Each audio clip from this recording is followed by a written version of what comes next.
दिल्ली के प्रगति मैदान में डीपी यादव ने अपनी 5वीं पुस्तक को प्रकाशित किया।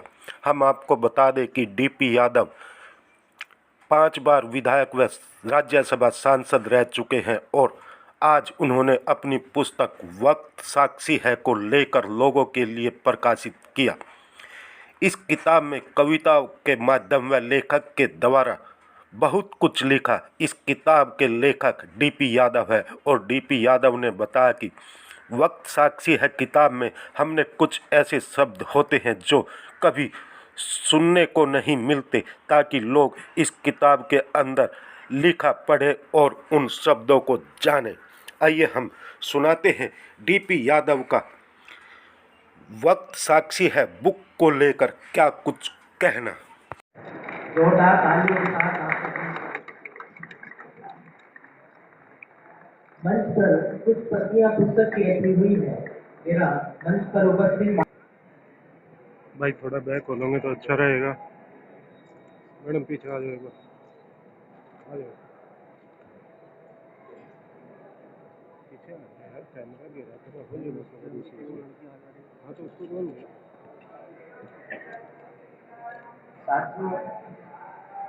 कार्यक्रम राजनीति में आपने किसको आदर्श माना था और आप जब अपने कविता लेखक के रूप में हैं तो आपने किसको आदर्श माना?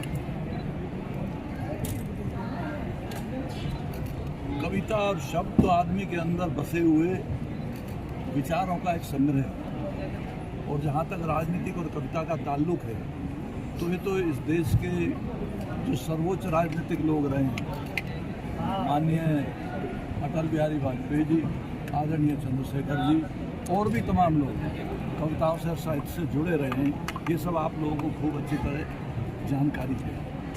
जहाँ तक ताल्लुक है, बुनियादी तौर पे गरीब की पीड़ा को शब्दों के रूप में ढाल करके लोगों तक पहुँचाने का जो कार्य है वो ऊपर वाले की मेहरबानी से मेरे सीने में भी मौजूद है।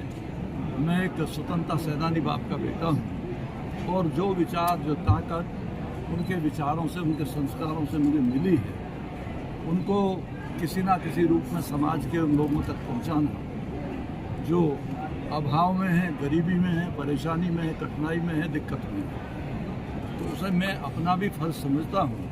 और मैंने इन तमाम बातों को लेकर के एक स्वाभिमान की ज़िंदगी किस तरीके से जीने का अधिकार आम आदमी के पास है और हमारे संविधान ने भी हमको दिया है, तो उसको किस तरीके से हम लोग अपने दूसरे साथियों तक पहुंचा सकते हैं, कह सकते हैं, उसको लेकर के मैंने कविताओं की रचना की है।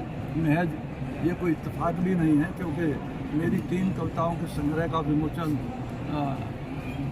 आदरणीय चंद्रशेखर जी ने किया था और उसके बाद में भी मेरी पुस्तकों का विमोचन लगातार अच्छे चिंतक लोगों से होता रहा है। और आज मुझे इस बात की खुशी है कि वेद प्रकाश वैदिक जैसे सीनियर लोग, आलोक जी जैसे साहित्यकार और हमारे दूसरे साथी जो मंच पर मौजूद थे, उन तमाम लोगों ने इसमें मुझे सहयोग किया। मैं उस ताकत को, उस भावना को उजागर करने की कोशिश कर रहा हूँ। और स्वतंत्रता सेनानी का गाँव से निकला था तो हमारे गांव में रोशनी के नाम पर लालटेन थे, वक्त के नाम पर तारों को देख करके माँ या पिताजी ये बताते थे कि अब शायद सुबह के 4 बजे हैं, 5 बजे। तो ऐसे गांव से निकल करके मैं आया, लेकिन कोशिश की अपने जीवन को अच्छी दिशा देने की, अच्छी तरीके से। आज उसमें विरोध भी हुआ, कठिनाइयाँ भी आई, अभाव इरा परेशानी भी आई, उन परेशानी को बहुत ही अच्छे ढंग से फेस किया। और आज ईश्वर की मेहरबानी है कि उद्योग से लेकर के शिक्षा तक मैं उन तमाम शिक्षा के मैदान में भी करीबन 15,000 बच्चों को मैं शिक्षा देने का काम करता हूँ, जिनमें करीबन 50% लोग उन गरीब परिवारों के जिनके पास फीस नहीं है, किताब नहीं है, कपड़े नहीं हैं। और दूसरी तरफ उन किसानों के बीच जीने का काम करता हूँ। इसलिए उद्योग के रूप में मेरे पास चीनी मिल भी है जो सीधे किसान से जुड़े हुए हैं और करीबन 15-16 हज़ार लोगों को रोजगार देने का काम हम लोग करते हैं। ये तमाम भगवान कृष्ण की गीता को पढ़कर कर्म की रूपरेखा परिभाषा को जान करके हम लोग यहाँ तक पहुँचे हैं और उम्मीद करते हैं कि आगे भी इस रास्ते पर हम लोग चलें। ज़्यादा चुनौती ताकत दे करके, उसके स्वाभिमान को जगा करके एक परिवर्तन की लहर इस समाज के अंदर, जो गैर राजनीतिक भी हो सकती है, राजनीति से उसका कोई लेना देना नहीं है, उन तमाम बातों को लेकर के मैंने ये रचना की है और इन कविताओं को लिखा है। मुझे उम्मीद है कि आप लोग इसकी समीक्षा करेंगे। आप विद्वान लोग हैं, जानकार लोग हैं, पढ़े लिखे लोग हैं, आपसे बेहतर निर्णय करने वाला कोई नहीं है। तो मैं इस सब बातों को आपके सपोर्ट करता हूँ, आपके उस संज्ञान में डालता हूँ।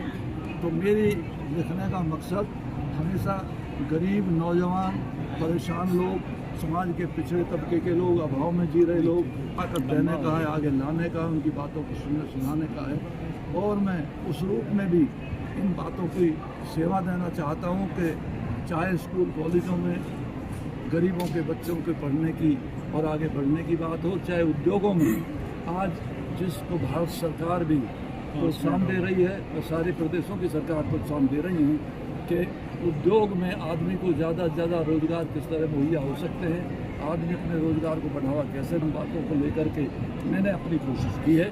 आपके बीच में मैं इस बात के लिए आग्रह करता हूँ कि हम जैसे गरीब कलम के लेखकों की शब्दों को ताकत देने का काम आप लोग करेंगे, इस बात की मुझे पूरी उम्मीद है। दबंग लिख देते हैं। वैसे तो बाहुबली असलियत में तो हनुमान जी को कहा जाता है, जो हमारी संस्कृति है, हमारा लिटरेचर है, हमारे ग्रंथ हैं, लेकिन अब पता नहीं क्या क्या कैसे कैसे कुछ होने लगा है।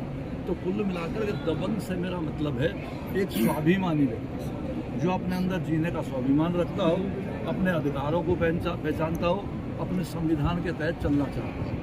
इस बात से मेरा दबंग का अर्थ है कि मैं दबंग तबीयत वाला हूँ, मतलब किसी भी बगैर दबाव में अपनी ज़िंदगी को जीने वाला आदमी और अपनी बात को कहने वाला आदमी वास्तव में दबंग होता है, इसमें कोई बुराई नहीं।